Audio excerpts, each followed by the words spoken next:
I'm Peter Adamson, and you're listening to the History of Philosophy podcast, brought to you with the support of the Philosophy Department at King's College London and the LMU in Munich. Online at historyofphilosophy.net.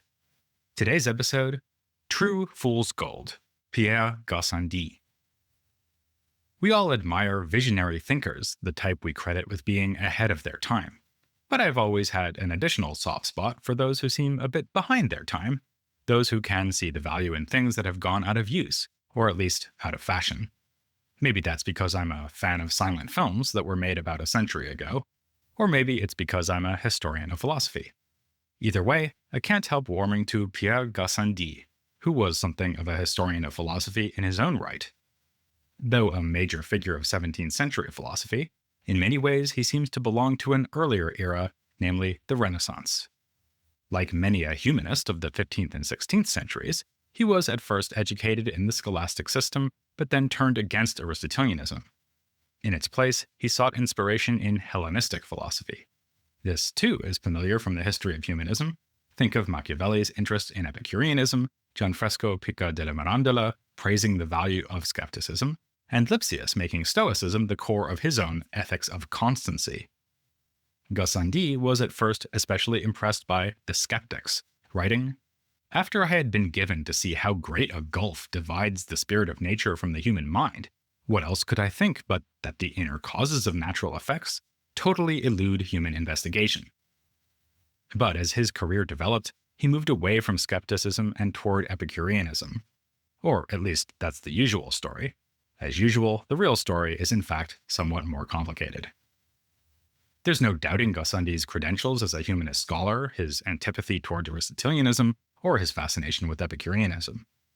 After the usual scholastic training, he was ordained as a priest in 1616 and taught at the University of Aix in the Provence for 6 years, but he was forced out when it was taken over by the Jesuits.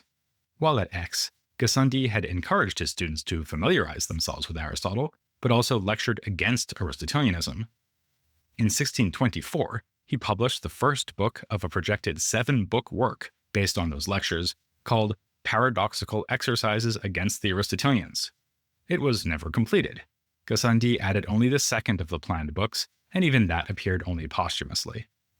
His failure to finish what he had started has been explained in a couple of ways. First, he met that forgotten leading citizen of the Republic of Letters, Nicolas Claude Perec, and through him got to know another leading light of the Republic, Marie Mersenne.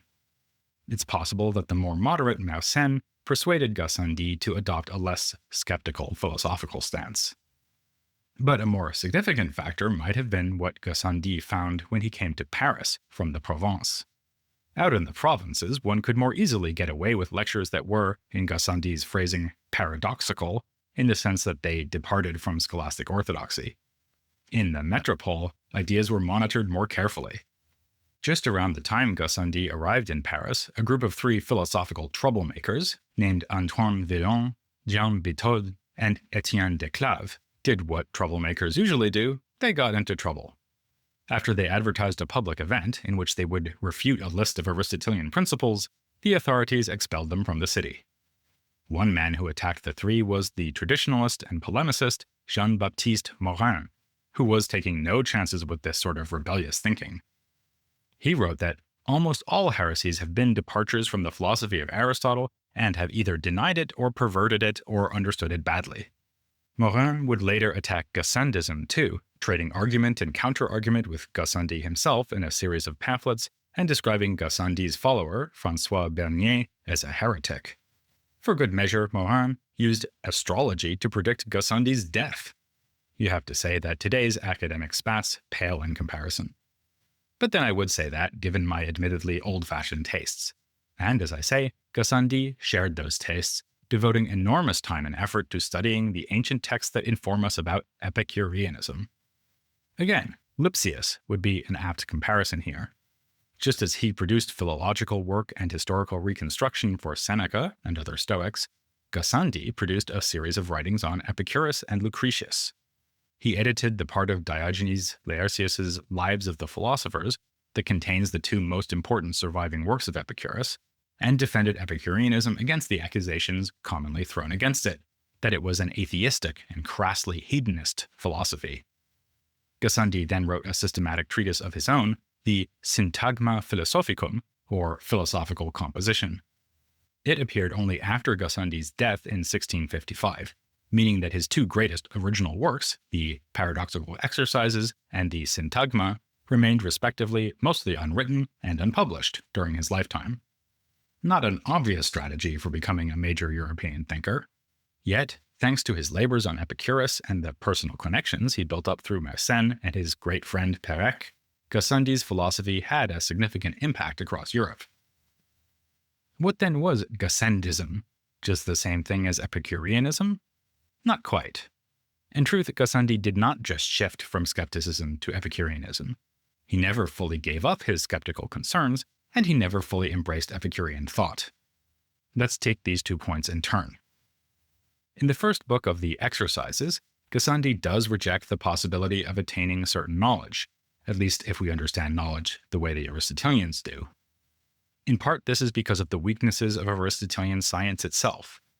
Despite his protestations in the preface to the Exercises that he will in fact be attacking contemporary followers of Aristotle and not Aristotle himself, in fact, he is clear that no coherent philosophy can be extracted from the original Aristotelian texts. We often can't even tell what he was trying to say, and that sound you hear in the background is undergraduates across the world crying out in agreement. And some of the views Aristotle does express clearly are false or useless, for instance his analysis of substances into matter and form. But even in this early work, Gassendi is not adopting the radically skeptical position that knowledge is entirely impossible. That would be self-defeating. How can you know that knowledge is impossible? And anyway, we know things all the time, just not the way the Aristotelians want. Take the standard example of honey, which normally tastes sweet, but may taste bitter to people suffering from an illness. Gassendi takes such cases to show that we have no direct access to the inner natures or essences of things, but they also show that we have direct access to the way those natures affect us. Healthy people do know that honey tastes sweet to them, and sick people know that the honey seems bitter. In general, Gassendi says, we cannot know what anything is like according to itself or to its own nature, but only how it appears to some men or others. By suspending judgment about inner essences, as the ancient skeptics recommended, we avoid rash judgments and error, something Gassendi refers to as a safe harbor. But since we do know how things appear to us, we have access to a huge amount of information that will allow us to do science. This brings us to Epicureanism, and in particular to Epicurus's claim that the senses are the criterion of truth because they are never wrong. Already in antiquity, this doctrine provoked flabbergasted disbelief from the Epicureans' opponents. What about familiar examples like the stick that looks bent when it is half submerged in water? Indeed, what about honey tasting bitter to people with the flu? But we already know the answer. Sticks do in fact look bent in water, and there is some causal mechanism that explains the link between illness and sweet things tasting bitter. As Gassendi nicely puts it, even fool's gold is not false gold, but true fool's gold, and a painting of a man is not a false man, but a true image of a man. This doesn't immediately sound reassuring. To do science, surely we need to do more than register the way things are appearing to us just at the moment? Gassendi agrees, and to this extent moves away from skepticism. He points out that we can compare sensory impressions. To know whether the stick is really bent, run your fingers along it, and look at it when it's out of the water. Such knowledge as we can have is attained by ensuring that we find consistency between our experiences, and that we are depending on a causal process that is, as far as we know, reliable, like by tasting things when we're healthy and not when we're sick. We should also supplement our own impressions by consulting the sensory experiences of other people, including records from the past. Then, too, we can explain why sensations are sometimes misleading. For example, the sun looks bigger when it's setting than when it is high in the sky, and this is because the vapors hanging lower to the Earth on the horizon are distorting our view of it. He still admits that all this will not get us to the essences of things. The science that results will be at the level of what Aristotelians would consider mere opinion, but Gassendi is willing to describe it as certain. His advice is to settle for less. If we cannot be admitted into the very shrines of nature, we can still live among certain of the outer altars. a science founded on nothing but sense experience will be just as reliable and take us just as far as sense experience itself, which is not to say that in science we never try to say anything about what cannot be sensed. To the contrary, the central idea of Gassendi's physics involves postulating something inaccessible to the senses, invisibly small atoms. These atoms come together to make up corpuscles, which are still too small to see. These corpuscles in turn make up the bigger bodies that we are able to grasp with the senses. We'll get into this physical theory in depth next time. For now, the question to ask is, how could a rigorous empiricism like Gassendi's allow him to throw around claims about invisible atoms and corpuscles? Again, the answer is provided by the Epicureans. They used a method called inference from signs, where we infer from what we can see something we can't see, and likewise with the other senses. Classic examples are that lactation in a woman is a sign of pregnancy, and that sweat is a sign that there are invisible pores in the skin. Gassendi repeats both ancient examples in his Syntagma, and then adds one of more recent vintage. Mites are so tiny that we can't see their bodies in any detail, but from the fact that they scurry around, we can infer that they must have legs. Gassendi then triumphantly adds that when the microscope was invented, one could finally see that mites do indeed have legs. Even holds out hope that as microscopes improve, we will be able to perceive directly the corpuscular structures that underlie the larger bodies we can grasp with our normal senses. Until that happens, Gassendi thinks we need to live with what might be called a mitigated or moderate skepticism, one that accepts serious limits on human knowledge while confidently devising plausible scientific theories. They will get more plausible still as we test them and compare them with further experiences.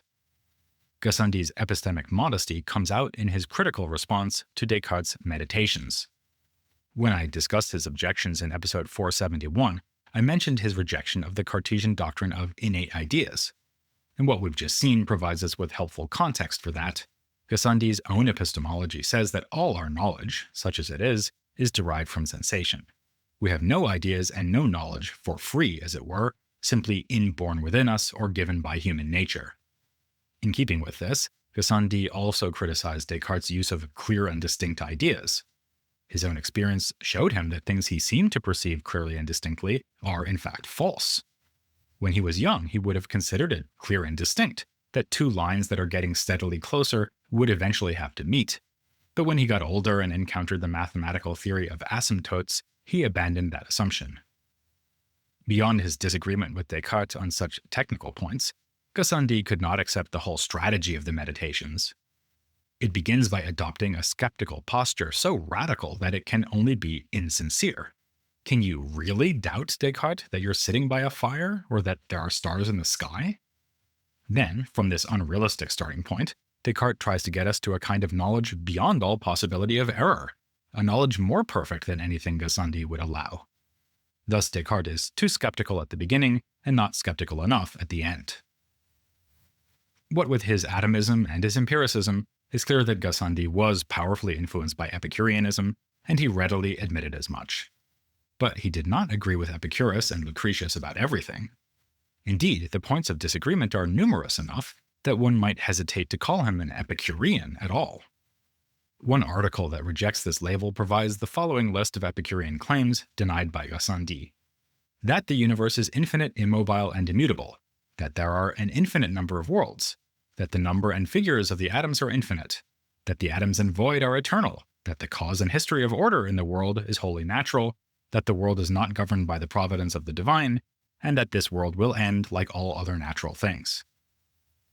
These rejected doctrines have something in common, namely that they would somehow restrict God's untrammeled power to shape the world as he sees fit, for instance by denying that God created the universe or that he oversees worldly events. It's been said that Gassendism is baptized Epicureanism, that is, the Epicurean system with modifications to bring it into line with Christianity. But given the distance between Epicureanism and Christianity, that might be a contradiction in terms. Gassendi saw this problem very clearly. On the one hand, he wanted to defend the Epicureans from unfair accusations. Their abandonment of the traditional pagan gods should not make us condemn them as atheists. After all, they were right to reject those gods. One chapter of his overview of the school even reads, "Epicurus is readmitted to the company of the philosophers." On the other hand, Gassendi insisted that he was beholden to no one's authority. So even in his careful and sympathetic survey of the Epicurean teachings, he adds notes of correction to signal his disagreement on the points I just mentioned. And not only those points. Today's readers of Epicurus and Lucretius are invariably taken with their argument against the fear of death. Death is nothing to us, because when we stop existing, we will have no experiences at all anymore, a condition just like the time before we were born. Since you don't look back with horror on the time before you were born, why should you contemplate the time after your death with horror? Gassendi has no use for this whole line of argument, because as a good Christian, and indeed a Catholic priest, he believes that we will live on after death. It's true that we have nothing to fear, but that's because we should look forward to salvation and eternal beatitude in the company of our Creator. Yet, precisely on this topic of happiness and the dispelling of fear, we can also find Gassendi drawing heavily on the Epicureans. He agrees with them, and other Hellenistic philosophers, that freedom from disturbance is a suitable goal for ethical reflection. Moreover, he agrees with the Epicureans that the best life lies in a state of untroubled pleasure, with all our needs satisfied and all pain eliminated. Unlike Epicurus, he thinks that such a state is impossible in this life. Nonetheless, his conception of perfect happiness is the same. In faithfully Epicurean fashion, he builds on that conception a theory of virtue and of political life. Since we take pleasure in doing the right thing, virtue becomes a means by which to achieve happiness. God deliberately created us as hedonists, precisely because he knew that the pursuit of pleasure would take us along the path of virtue. As for politics, here Gassendi's views bear comparison with those of Thomas Hobbes, whom Gassendi met when Hobbes was in Paris, associating with the circle around Mersenne. Hobbes was also strongly influenced by Epicureanism. Both he and Gassendi adopted versions of the Epicurean social contract theory, in which we make agreements to cooperate with other people in order to escape from a situation of constant conflict. But there's a crucial difference between Hobbes and Gassendi on this point. Hobbes believed that human cooperative structures, and above all political structures, are artificial. The state is a kind of machine we build to stop ourselves from killing each other. Gassendi was more optimistic. He thought it is natural for humans to enter into compacts with one another. As Aristotle might say, we are political or sociable animals. This makes good sense within an Epicurean framework. It is in our nature to pursue pleasure and avoid pain, and the uncooperative state of nature involves a lot of pain and not much pleasure. It is in this sense that the state is produced or devised by nature. It's not unlikely that Gassendi helped to push Hobbes towards his own brand of neo-Epicureanism. If so, then Hobbes was only one of several English philosophers to take inspiration from him. It's been said that Gassendi can be considered the foreign parent of British empiricism, a judgment that gets support from Leibniz. He wrote that the great empiricist John Locke was pretty much in agreement with Gassendi's system, which is fundamentally that of Democritus. The British reception of Gassendi gives us yet another example of the power of the Republic of Letters, since it was through Mersenne and Samuel Hartlib that Gassendian ideas were disseminated across the Channel. Of course, not everyone was impressed. Gassendi's antagonist Jean-Baptiste Marin condemned him as vain, arrogant, malevolent, slanderous, and unfriendly to Aristotle. But to all accounts, this assessment of Gassendi's personality was wide of the mark. In fact, he was reputed to be far more modest than, say, Descartes, admittedly a low bar.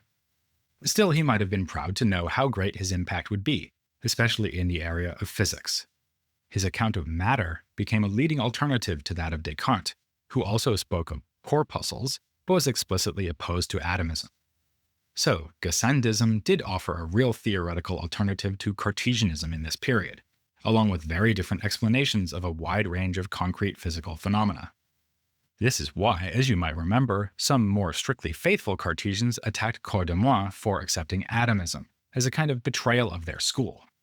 Both the Gassendists and the Cartesians were relentless in their attacks on Aristotelianism, but the enemy of your enemy is not always your friend. I hope then to have your undivided attention as we turn to atomism in Gassendi and other authors of the period next time. Actually, I'm pretty sure I've used that joke before, but what can I say? I like things that are old enough to be cozily familiar, like Tired Jokes, the silent films of Buster Keaton, and The History of Philosophy without any gaps.